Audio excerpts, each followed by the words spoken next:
mean, that's what I would call them, those people, because I heard what they did when people in the park sitting and walking. These people came down to cause trouble, as far as I could see. I'm sure there's a lot of people that would say that's different, and there were a lot of people that didn't come down, but that's the majority thing.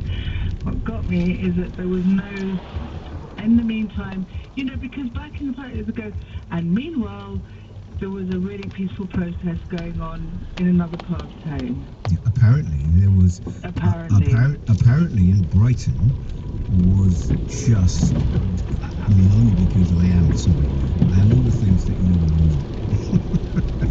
You are wise. You are calm. You are balanced. I'm none of those things. But I got a lot of feedback on social media about something that was happening in Brighton. If anyone can tell me, I know we've got listeners in Brighton. If anyone can tell me about that. Right. Okay. Look, as I look, I see guys fighting. I want to know what they stand for. I've read books that indicated to me that intergenerations, us guys need to fight. And whether it's a world war, a football match, tribalism, we need to fight. And I saw what you saw, people coming for a fight. So, yes, I do want to talk about that, but I do want to go back to the cause, to the root. And today, what we'll talk to you about in a little while, Isabella, today the Prime Minister commissioned another review into inequality in our country. And I promise you, you have reset the show.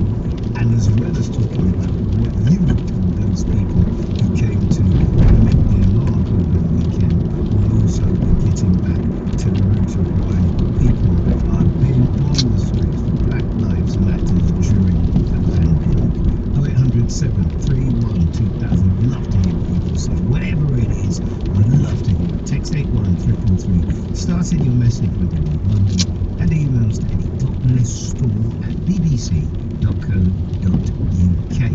Here is Emma with the world of Make a Difference. BBC Radio London. Make a difference. Eddie, thank you. You may have heard about half an hour ago, we were talking a little bit about Marcus Rashford. We mentioned him briefly.